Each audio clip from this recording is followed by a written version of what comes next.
আসসালামু আলাইকুম রহমতুল্লাহি ওয়া বারাকাতুহ।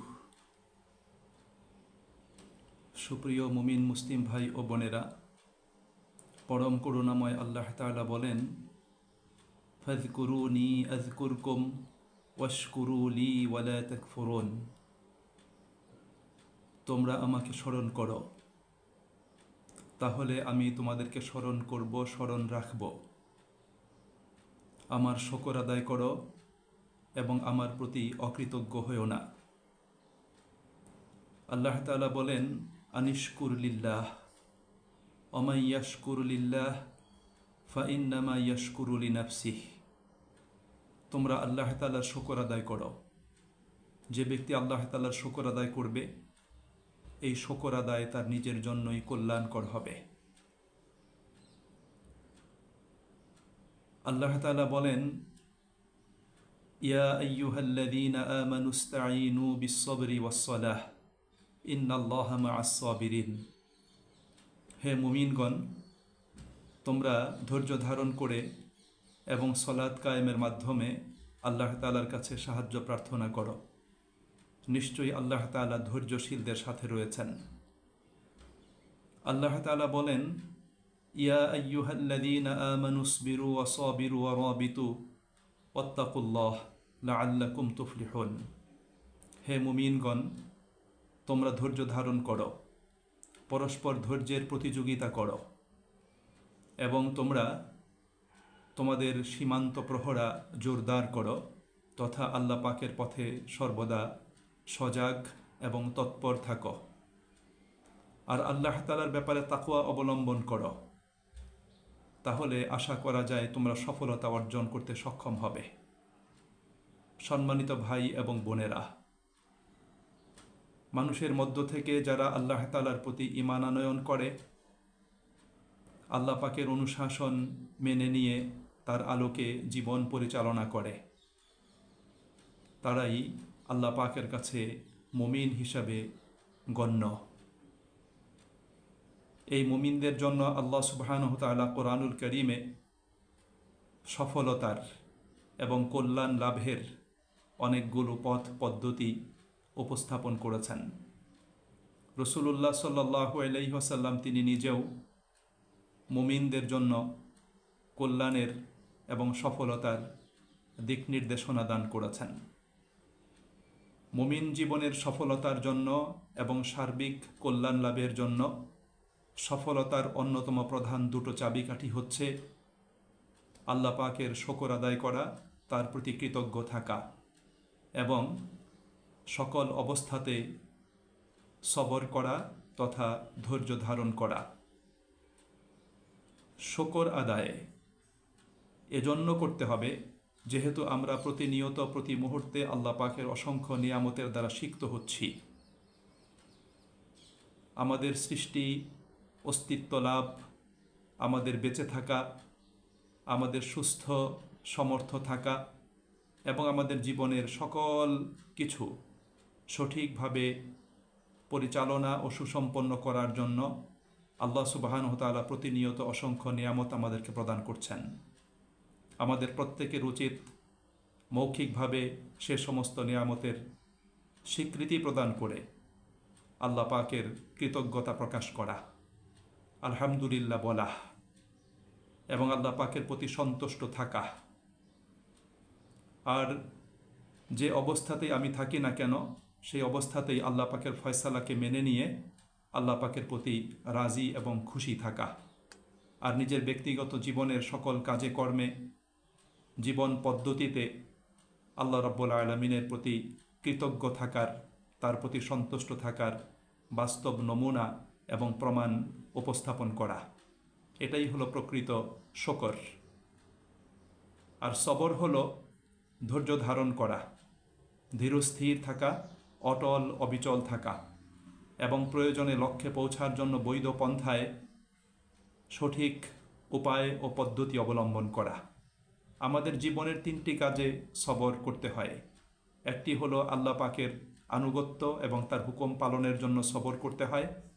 দ্বিতীয়ত আল্লাহ পাকের নাফরমানি থেকে বেঁচে থাকার জন্য, সকল প্রকার গুনাহের কাছ থেকে নিজেকে রক্ষা করার জন্য সবর করতে হয়।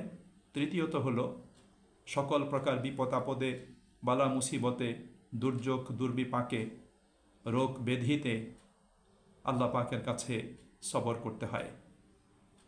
রাসূল করিম সাল্লাল্লাহু আলাইহি সাল্লাতু ওয়াসসালাম তার একটি বক্তব্যে বলেছেন, আজাবান লি আমরিল মুমিন ইন্না আমরাহু কুল্লাহু লাহু খাইর ওয়া লাইসা যালিকা লিআহাদিন ইল্লা লিল মুমিন। আল্লাহ নবী বলেন যে মুমিনের জন্য বিস্ময়কর, অর্থাৎ তার কাজগুলো, তার পদক্ষেপগুলো এবং তার জীবন পদ্ধতি সব কিছুতেই বিস্ময় রয়েছে। অর্থাৎ মুমিনের প্রত্যেকটি কাজেই তার জন্য কল্যাণ রয়েছে।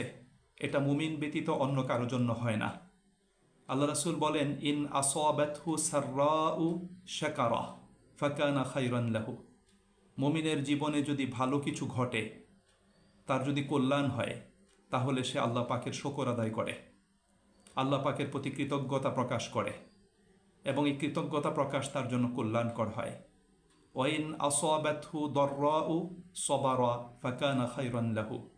আর মুমিনের জীবনে যদি কখনোই কোনো মন্দ কিছু ঘটে, বিপদ আপদ আসে, কষ্ট মুসিবতে সে পতিত হয়, তাহলে সে ধৈর্য ধারণ করে। এই ধৈর্য ধারণ তার জন্য কল্যাণকর হয়। এজন্য সুপ্রিয় ভাই এবং বন্ধুরা, আমরা ততক্ষণ কল্যাণের উপর থাকব যতক্ষণ আমরা সবর এবং শুকরের জজবা নিয়ে আমরা দুনিয়াতে চলতে সক্ষম হব। সুপ্রিয় ভাই এবং বন্ধুরা, আমাদের মনে রাখতে হবে আমরা সকল অবস্থাতে আল্লাহ পাকের উপর নির্ভরশীল, আল্লাহ পাকের মুখাপেক্ষী, কারণ আল্লাহ পাকের অনুগ্রহ ছাড়া আমাদের চলবে না। এজন্য আল্লাহ পাকের প্রতি আমাদের শুকরের বিষয়টিকে গুরুত্ব দান করতে হবে এবং আমাদেরকে সকল অবস্থাতে ধৈর্য ধারণ করতে হবে। আল্লাহ পাকের নিয়ামতের হক আমরা কোনো অবস্থাতেই আদায় করতে সক্ষম হব না এবং তার মূল্যমান দিতেও আমরা পারব না। তাই আল্লাহ সুবহানাহু ওয়া তাআলা কোরআনুল হাকিমে আমাদেরকে শুকর করতে বলেছেন। আল্লাহ বলেছেন, তোমরা যে নিয়ামত প্রাপ্ত হচ্ছ, যদি এই নিয়ামতের জন্য শুকর আদায় করো, তাহলে আমি তোমাদেরকে নিয়ামত বৃদ্ধি করে দিব। তার বক্তব্য হলো, লা ইন শাকারতুম লা আযীদান্নাকুম। আমি তোমাদেরকে যে সমস্ত নিয়ামত দিচ্ছি এবং যে অনুগ্রহ তোমাদের উপর প্রদান করছি, সেজন্য তোমরা কি করো? শুকর আদায় করো। যদি তোমরা শুকর আদায় করো, তাহলে তোমাদের প্রতি আমার অনুগ্রহ এবং নিয়ামত আমি আরও বৃদ্ধি করে দিব। ওয়ালা ইন কাফারতুম, আর যদি তোমরা অস্বীকার করো, অকৃতজ্ঞ হও, তাহলে জেনে রাখো, ইন্না আযাবি লাশাদীদ, আমার শাস্তি অত্যন্ত কঠিন। সুপ্রিয় ভাই এবং বন্ধুরা, মুমিন মুসলিম হিসাবে আমাদের জীবনে দুনিয়ার সফলতার জন্য, দুনিয়ার সমৃদ্ধির জন্য, দুনিয়াতে মানসিক প্রশান্তি পরিতৃপ্তির জন্য আমাদেরকে সর্বদা শুকর আদায় করতে হবে এবং আল্লাহ পাকের প্রতি ধৈর্যশীল আমাদেরকে থাকতে হবে। আল্লাহ সুবহানাহু ওয়া তাআলা শুধু তার প্রতি আমাদেরকে কৃতজ্ঞ থাকতে বলেননি, দুনিয়াতে আমরা মানুষ যার দ্বারা উপকৃত হব, যার দ্বারা অনুগৃহীত হব, তার প্রতিও আমাদেরকে শুকর আদায় করার জন্য আল্লাহ রাব্বুল আলামিন তিনি কোরআনুল কারীমে আমাদের জন্য নির্দেশ প্রদান করেছেন। এই জন্য সুপ্রিয় ভাই এবং বন্ধুরা, আমরা দুনিয়াতে আছি, দুনিয়া থেকে আমরা চলে যাব। আমাদের দুনিয়ার জীবনটা যাতে সুন্দর হয়, প্রশান্তিময় হয় এবং আমরা দুনিয়াতে ইজ্জত, সম্মান ও সফলতা লাভ করতে পারি, একই সাথে আখিরাতে যাতে আমরা চূড়ান্ত সফলতা অর্জন করে আমরা জান্নাতে উপনীত হতে পারি, সেজন্য আমাদের প্রত্যেককে আমাদের জীবনের সকল কাজগুলো ধৈর্যের সাথে সুসম্পন্ন করতে হবে। আল্লাহ পাকের প্রদত্ত এবং তার নির্ধারিত সীমারেখা লঙ্ঘন এবং অতিক্রম করা যাবে না।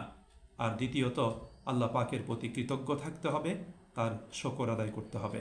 আল্লাহ আমাদের সকলকে সর্বদা শুকরের এবং সবরের জজবা নিয়ে পথ চলার আল্লাহ পাক আমাদেরকে তৌফিক দান করুন।